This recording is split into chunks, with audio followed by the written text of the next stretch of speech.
All right, folks, ready to dive deep into a topic that's woven into the very fabric of India. I'm talking about union territories. Yeah, whether you're a UPSC aspirant gearing up for exams, or just someone who's curious about how India really works. Union territories are key, We often see them as these little dots on the map. but they have a surprisingly big impact. Exactly.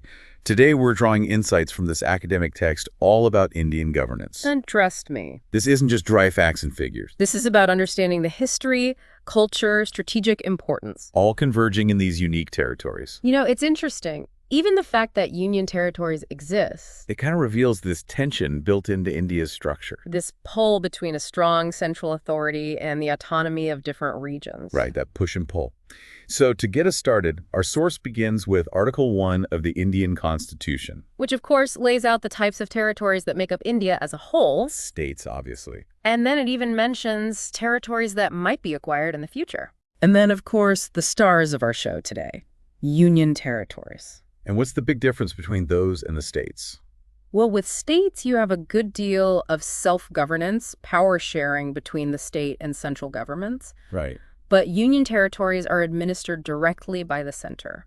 Ah, so that's the key difference. Our source even calls it a conspicuous departure from federalism. Yeah, really highlighting how unique this setup is. A departure from federalism. Mm-hmm. That's a pretty strong statement. So how did we end up with this system in the first place? Well, it's not like all union territories came about for the same reason. Right, of course. It's really quite a diverse history. They evolved from what were known as scheduled districts back during British rule. Right. After independence, they were called Chief Commissioners' Provinces. And then finally they became the union territories we know today. Exactly. It's like this mini evolution of governance happening within India's larger story. It makes you wonder, what were the big reasons behind creating each one? Well, like their origins, the reasons are diverse. Makes sense. Some, like Delhi, Our national capital territory. they were formed because of political and administrative considerations. Right, you got to have control over the capital. Exactly. And Chandigarh's another great example. Oh, from when states were reorganized back in the 60s. Exactly. But what about some of the other territories? Well, some of them really reflect India's incredible cultural diversity. Okay. Take Puducherry, for example. Yeah. It has a unique French heritage. Ah, very different. So it needed a different administrative approach. Makes sense. Then you've got Dadra and Nagar Haveli and Daman and Diu Right, those were under Portuguese influence for a long time. for centuries. Wow, so even colonialism plays a part in shaping these territories. Absolutely. And then you have to think about strategically important locations like Andaman and Nicobar Islands and Lakshadweep. Yeah, in the Indian Ocean. Their location makes them vital for national security and all of India's maritime interests. So we have this mix of history, culture, strategic importance. All these factors coming together to create this really diverse group of union territories. But one thing they all share is that they're under the control of the center. How does that work in practice? Who's really calling the shots? Well, at the very top, we have the President of India. Okay. Each territory has a representative of the president to administer it. Someone with a title like Lieutenant Governor Okay. or Administrator, depending on the territory. So it all comes back to presidential authority. Mhm. But what about those territories we talked about earlier? Like Delhi and Puducherry. Yeah, they have their own legislative assemblies, councils of ministers, right? They do. So they have a bit more self-governance. Yes, but there are nuances. While these territories have some self-governance, the final word still rests with the president and the parliament. That's right. And in fact, Parliament can make laws for any of the union territories, even on subject that would normally be under the jurisdiction of a state government. Oh, wow. So even though some of them have their own assemblies, Right. there's still that power of Parliament looming over them. Exactly. It really highlights how central authority is kind of woven into how these territories function. It really does. And our source points out that the president can even make regulations for certain union territories Right. that have the same power as an act of parliament. Exactly. It really drives home how centralized the control is within this system. And you think about that balance of power, Yeah. how much autonomy do these territories really have? It's a great question. And one that often leads to a lot of debate. For sure. Now, speaking of unique cases, Okay. let's shift gears and talk about Delhi. which has a special designation. It's the National Capital Territory. Right, established by the 69th Constitutional Amendment Act of 1991. Delhi, the heart of India, definitely stands out even among the other union territories. Rightfully so. I mean, it has a 70-member legislative assembly. Wow. With the power to make laws on most state subjects. Okay. Except for a few really crucial areas like public order, police, and land. And of course, it has its own council of ministers headed by a chief minister. So Delhi actually enjoys a greater level of self-governance than the others? In a way, yes. Okay. But here's the thing. The president can actually impose direct rule in Delhi under certain circumstances. Oh, interesting. Similar to president's rule in the states, Right.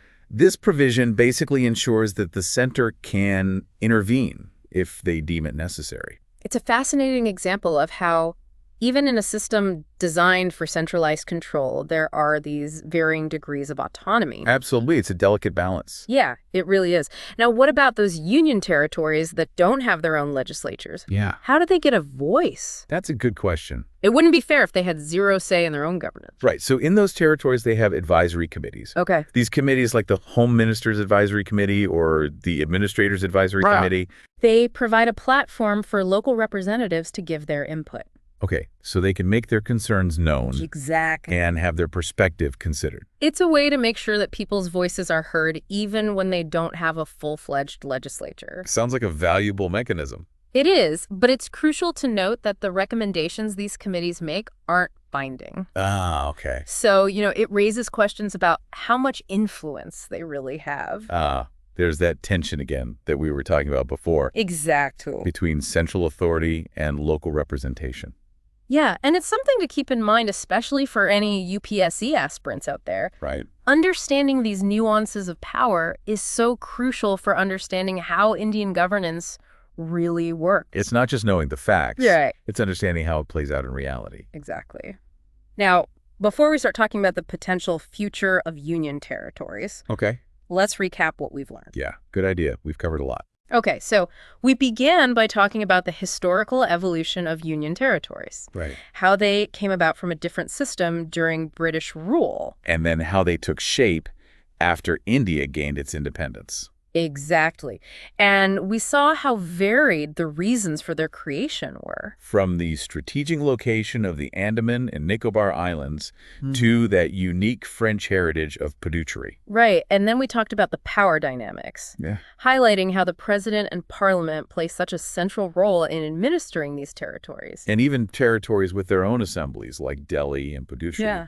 they still answer to the center. Exactly. And then we touched on the role of those advisory committees in territories without legislatures, Yeah. mentioning that while they provide a platform for local input, their recommendations aren't actually binding. So we've really explored a lot. From history to administration, It's clear these territories... they're not just dots on the map. Right, they're way more than that. This mix of history and culture, strategic concerns, these power dynamics. It's really fascinating. And for those UPSC aspirants out there, Yeah. I can't overstate how important this is. Understanding the nuances of the Union territories How they relate to the central government. and those specific articles of the Constitution that govern them. It's all key for those exams. Right. You're not just memorizing. No. You're building a real understanding of how India works. But it's not just for exam takers. Yeah, I think anyone interested in how India is governed, It's been eye-opening. for sure. It's something people often overlook. Yeah, But it gets at the heart of how power is spread out in such a complex nation. exactly. And as we wrap up, Yeah. it makes you wonder about the future of these Union territories. What do you think?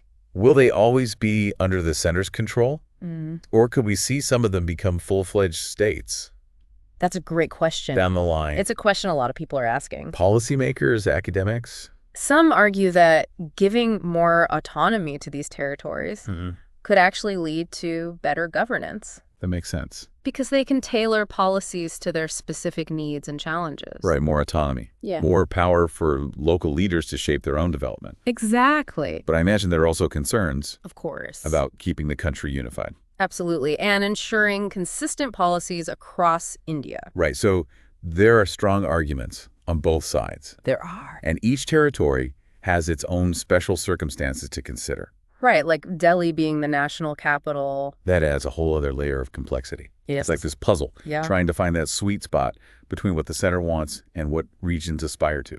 It really makes you think about the future of federalism in India It does. and how these territories might fit in as things change. Yeah, it's fascinating. It's going to keep evolving based on politics and social and economic factors. For sure. For our listeners, and especially those UPSC aspirants, Yeah. I really encourage you to go deeper into those specific articles of the Constitution. The ones about union territories.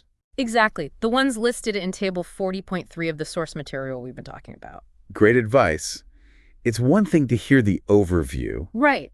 but to really grasp the legal side of things. You got to go straight to the source. Absolutely. And I think the takeaway for everyone is that even though these union territories look small on a map, Right.